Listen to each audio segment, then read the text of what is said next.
Hello, everyone, and welcome to my art space. I am Leslie Vickery. I'm a licensed clinical social worker here in the Jacksonville area. I serve clients through telehealth services. So today I am joining you to ask you a simple question. Have you grounded? You may be sitting like, what is grounding? So grounding is also known as earthing, and it is a practice where we connect with the environment around us. So we go out in nature. You ever heard that saying, go touch grass? That's grounding. So walking barefoot out in nature can be grounding.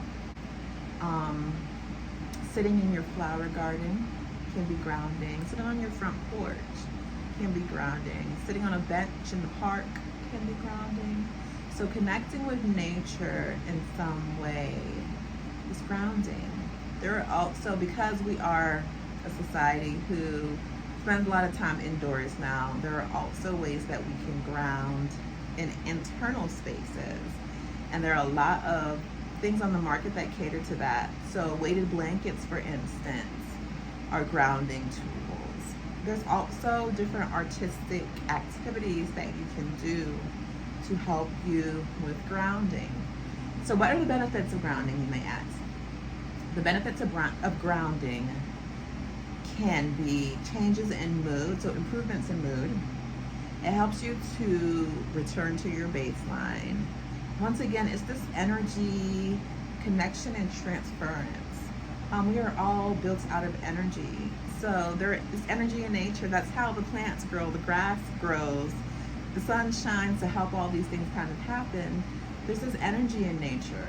And so when you put your body and your natural energy into spaces that provide energy, it's just energy transference. So what happens are these chemical exchanges occur in your brain. It helps to just naturally calm you, improve your mood. It can help with improvements in sleep, improvements in engagement and socialization with others, a decrease in anxiety symptoms. Grounding is a way that we can just kind of help to stay at our baseline. And so my favorite grounding activity is the 5-4-3-2-1 technique. I should have posted on the wall behind me because it reminds me to do this practice. And also helps me remind my clients to work on that grounding technique. It's one that you can take with you no matter where you are. And so not only do I support using this grounding activity because it helps with anxiety reduction, stress reduction, and internal spaces, not just external spaces, but you can also do it in the form of art. And I've done this through activities like grounding stones and hand drawings that focus on your five senses and grounding things that you use in those areas. So for example, like what is one thing that when you look at it, it makes you feel calm? That might go in one part of your hand, right? One thing that you love to touch and it helps you to feel comforted or supported or secure, like a blanket or a stuffed animal, right? What's one thing that you can hear that helps you to feel relaxed? So that can be soft music, that can be rain, that can be tapping. What kind of works for you? What's one thing that smells amazing to you and sparks a fond memory?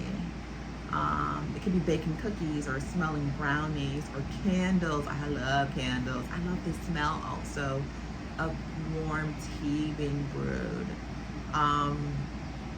What is another thing? One thing that you can taste.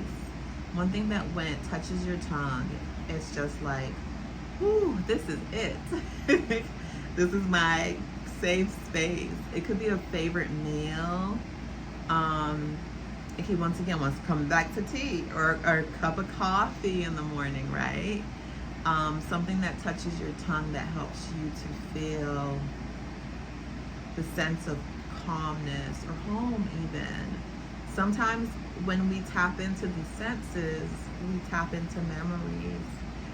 And those memories, if positive, can help to spark little moments of joy and send off those healthy chemicals that make our brain smile and our faces smile, right? I just thought about brownies. Woo! I thought about that tea. I'm gonna go make me some chai tea in a second. But even I practice grounding. And grounding for me is sometimes engaging with paint and making nature paintings like the one over here. So I can turn you around. This is my little art space. I got some art, it's unfinished there on the floor. So grounding for me can be my flower painting.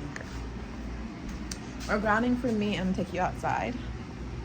Or grounding for me can be creating faux nature inspired wreaths, which I'm working on to put on my front door. Or even making paper flowers, right? Or doing paintings that have nature themes. Grounding can be being outside. So one of my major ways that I ground is spending time out in my garden. And so I started most of my plants from seeds, but this is my garden. There's a lot of sunlight, so I'm gonna try my best so you can see me.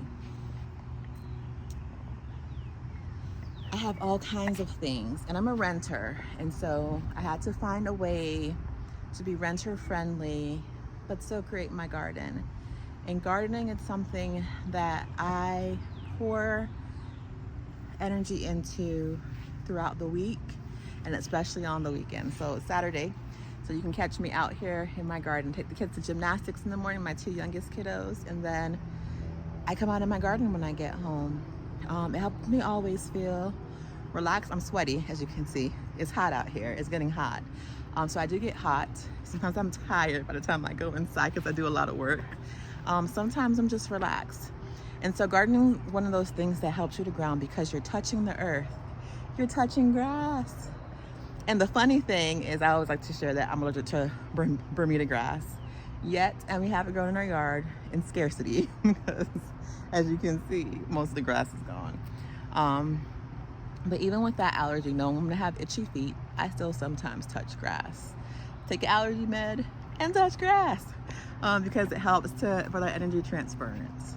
But here's my garden, and something that I'm very proud of, because if anyone knows about gardening, it's a labor of love. You start off with a lot of work. It's a lot of work starting off, and if you have critters or bugs, it's a lot of work maintaining. For me, as you can hear in the background, the birds and I are having a little bit of a tussle when it comes to my strawberries, right? And the squirrels are enjoying my chocolate sprinkled tomatoes a little too much. But that's part of nature, is you take and sometimes you give. But like I said, this is what I do to ground. And so I have all types of, I'm gonna extend you so you can see what's going on back there. So I have all types of plants in my garden. And in my first box right here, I have Brussels, got asparagus. The only thing I didn't start from seeds in this planter, I have carrots too, sorry.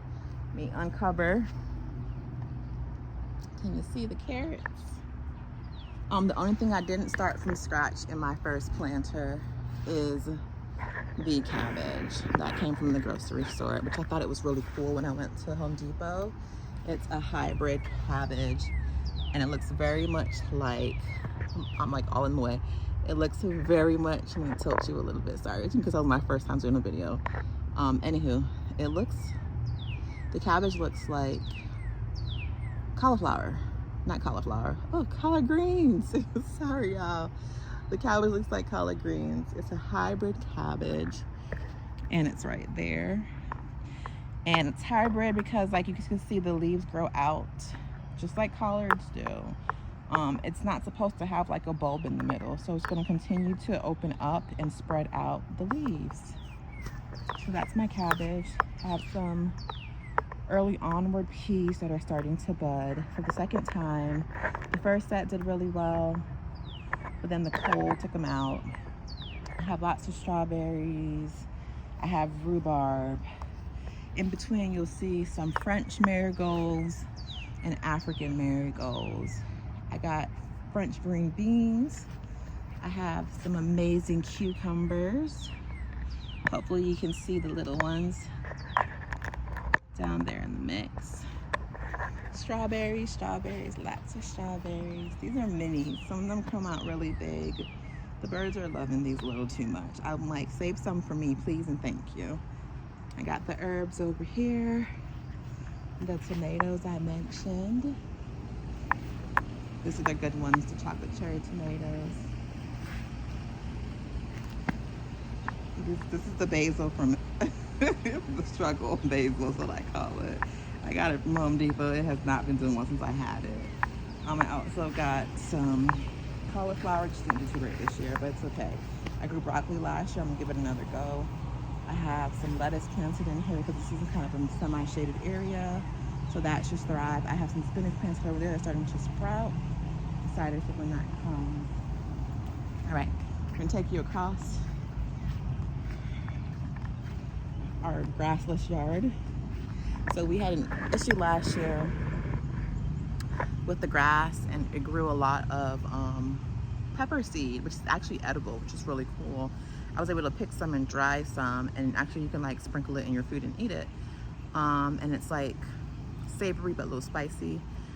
So I was able to actually collect some of that. But with that growing, the grass doesn't grow. So it killed a lot of our grass. So you might see like these little patches and stuff. That's us attempting to grow the grass back. Over here, I'm starting for the first year melons, watermelons, cantaloupes. I love me some honeydew, but my kids love cantaloupe. So compromise. I did 2 watermelon, which I love watermelon, and I did 2 cantaloupe seeds. I do have honeydew, so I'm gonna put another planter right there so I can grow some honeydew. I do have some starter seeds over in my seed area. Over here I have a orange pepper, and I started a sorrel plant. Hopefully that's what's growing. Sometimes since I reuse my bins, I'm not sure what's actually sprouting until it starts to develop something, and that's okay. Sometimes I'm okay with that. Sometimes I pull it out if I'm like, I don't want this.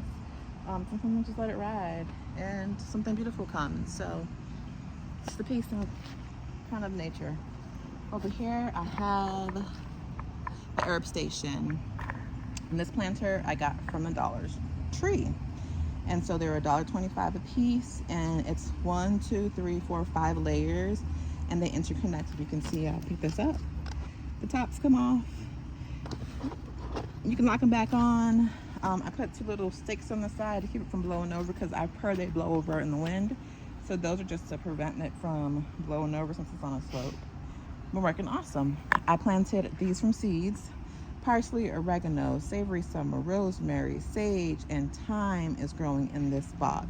The parsley needs a little bit of sunshade, so I'm thinking about moving this to my patio deck, but we'll see.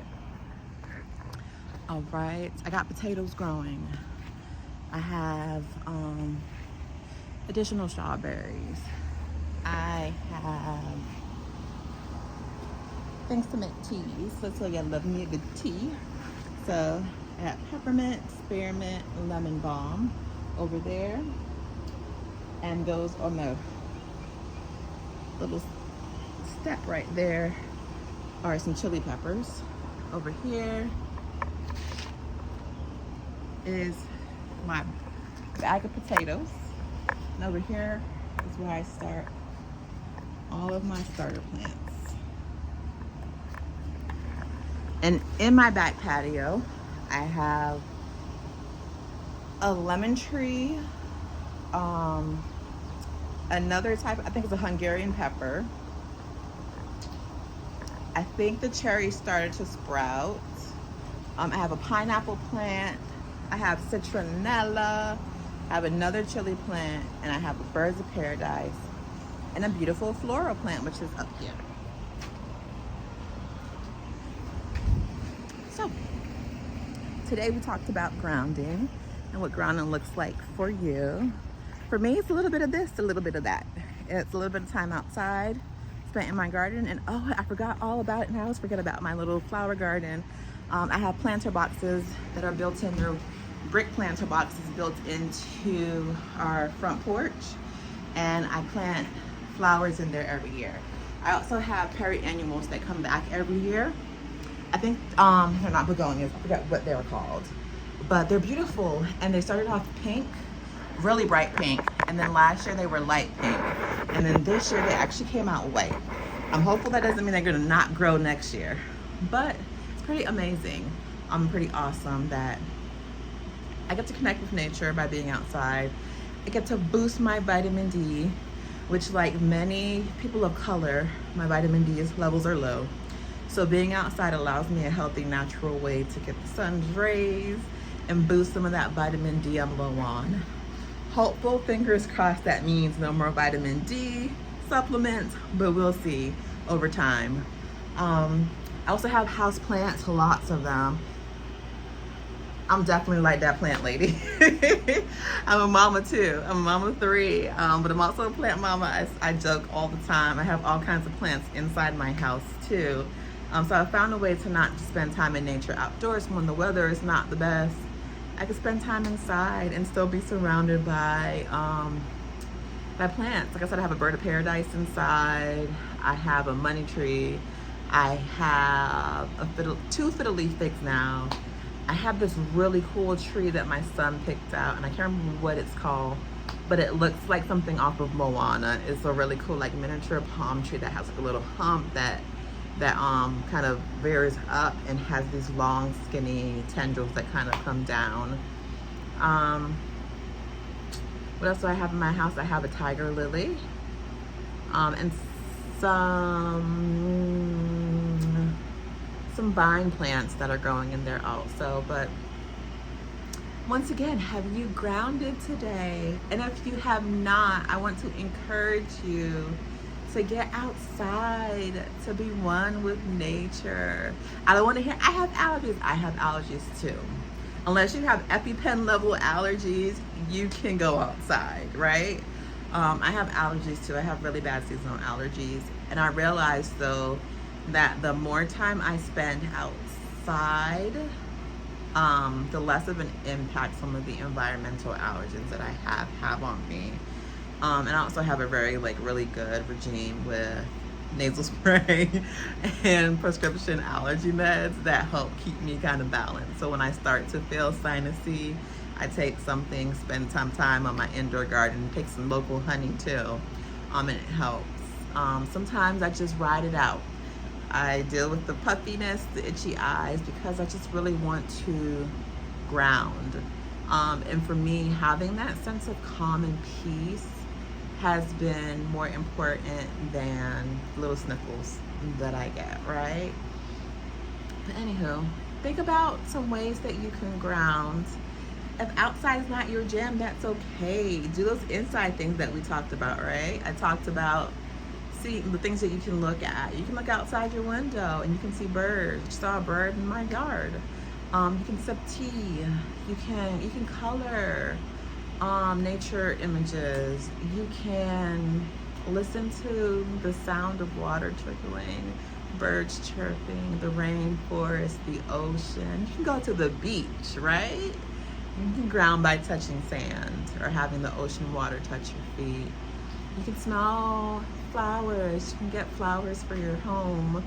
You can light candles.